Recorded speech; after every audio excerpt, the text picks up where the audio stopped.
دیکھو نا ماں، اس پنکی کے پیٹ میں صبح سے درد ہو رہا ہے، تب سے یہ ایسے ہی لیٹی ہوئی ہے۔ مزید آگے جانے سے پہلے ہمارے چینل کو سبسکرائب کریں اور ہماری ویڈیوز کے لائک اور شیئر کریں۔ پنکی بیٹی، کیا ہوا تمہیں؟ اچانک سے تمہارے پیٹ میں کیوں درد ہو رہا ہے؟ ٹنٹن کی ماں کے پاس تو اتنے پیسے نہیں تھے کہ وہ پنکی کا علاج کروا سکے، اس لیے وہ گھریلو نسخے کرتی ہے، لیکن پھر بھی اس کی بیٹی کا پیٹ کا درد ٹھیک نہیں ہوتا۔ پھر اگلی صبح اس کی پڑوسن ہری طوطی اس کے گھر آتی ہے تو وہ اس کو چیک کرتی ہے۔ پنکی کے سارے پیٹ میں انفیکشن پھیل چکا ہوتا ہے، یہ سب پانی نہ پینے کی وجہ سے ہوا ہے۔ ہری طوطی اسے تازہ پانی پینے کا کہتی ہے۔ تب ٹنٹن کی ماں کو یاد آتا ہے کہ وہ اپنی بیٹیوں کو پانی ابال کر نہیں پلاتی ہے۔ یہ سب جاننے کے بعد وہ جنگل سے لکڑیاں کاٹ کر لاتی ہے اور اپنے بچوں کو پانی ابال کر دیتی ہے۔ اس سے پینے کے بعد پنکی کو تھوڑا آرام ملتا ہے۔ ٹنٹن میری بچی، تم اپنی بہن کا خیال رکھنا، میں کام پر جا رہی ہوں۔ ماں مجھے چھوڑ کر مت جاؤ، پاپی بھی اتنی بڑی نہیں ہے کہ میرا خیال رکھ سکیں، پلیز ماں آپ مت جاؤ نا، میرے پیٹ میں بہت تیز درد ہوا تھا، ماں پلیز آپ میرے پاس رہو نا۔ تم ابھی مجھے جانے دو، تم ابھی چھوٹی ہو اس لیے مجھے جانے دو، تم نہیں سمجھو گی بیٹا، میں آپ کے لیے اچھا کھانا لے کر آؤں گی، اگر میں کام پر نہیں جاؤں گی تو آپ کے لیے کھانا کہاں سے لاؤں گی، اس لیے مجھے جانے دو۔ پنکی کو ایسے سمجھا کر ماں کام پر چلی جاتی ہے، لیکن لیٹ پہنچنے کی وجہ سے اس کا مالک کالو کوا اس پر غصہ کرتا ہے۔ میں اتنے دنوں سے دیکھ رہا ہوں تم کام پر لیٹ آتی ہو، تمہارا کام کرنے کا دل نہیں کرتا ہے، اگر کام نہیں کرنا تو صاف صاف بتا دے، میں تجھے کام سے نکال دوں گا۔ نہیں مالک، ایسے مت کرنا، وہ کیا ہے نا، میری بیٹی کی طبیعت خراب تھی، بس اسی وجہ سے میں لیٹ ہو گئی، آپ مجھے کام سے نہ نکالو، آئندہ سے میں لیٹ نہیں آؤں گی۔ شروع کے مہینے میں تو تم لوگ بہت اچھے سے کام کرتے ہو، پھر بعد میں نخرے دکھاتے ہو، میں اچھے سے جانتا ہوں تم پرندوں کے نخرے۔ اب کھڑی کھڑی میرا منہ کا دیکھ رہی ہے، چل جا کر صفائیاں کر، بہت گند جمع ہو گیا ہے، لکڑیاں پڑی ہیں ان کو کاٹ کر ایک جگہ اٹھا کر رکھ۔ پھر ٹنٹن کی ماں جنگل میں جا کر لکڑیاں کاٹ کر رکھ رہی ہوتی ہے کہ اچانک کلہاڑی اس کے پاؤں پر آ کر گر جاتی ہے اور اس کے پیر سے کافی سارا خون بھی بہنے لگتا ہے۔ چڑیا بہت روتی ہے پر اس کی آواز کوئی نہیں سنتا کیونکہ جنگل میں اس وقت کوئی نہیں تھا۔ تبھی وہ روتے ہوئے بولتی ہے، یہ ساری پریشانیاں ایک ساتھ ہی لکھی تھی۔ وہ ایسے پھوٹ پھوٹ کر رو رہی ہوتی ہے کہ اس کا مالک کالو کوا وہاں آ جاتا ہے اور اس کے پاس آ کر بولتا ہے، تم پرندوں کے نخرے بہت ہیں، تجھے لکڑیاں کاٹنے کا کہا تھا تو تو نے چوٹ کا بہانہ کر لیا کہ تجھے کام نہ کرنا پڑے، اس لیے یہاں رونے کے لیے بیٹھ گئی ہے، چل جا، میں تجھے یہاں دیکھنا نہیں چاہتا کیونکہ تو ڈرامے باز ہے، اب مجھے تجھ سے اپنا کوئی کام نہیں کروانا۔ مالک ایسا مت بولو، سچ میں میرے پیر پر کلہاڑی گری ہے، دیکھو میرے پیر سے کتنا خون نکل رہا ہے، میں بھلا جھوٹ کیوں بولوں گی، مجھے کام سے مت نکالیں، میرا گھر کیسے چلے گا؟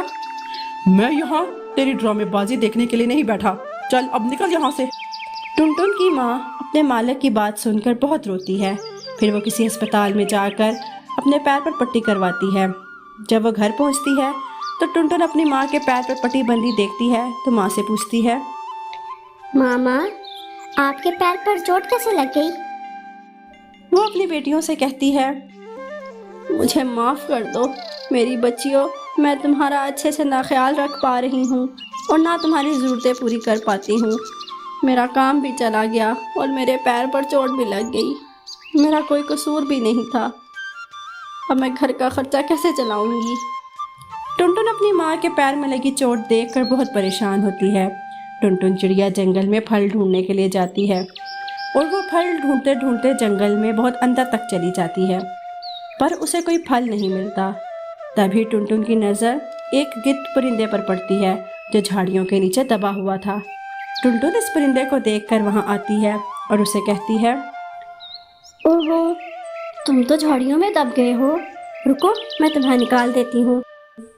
پھر ٹنٹن چڑیا کسی طرح اس گدھ کو ان جھاڑیوں سے نکالتی ہے اور پاس کی ندی سے پانی لا کر اس کو پلاتی ہے۔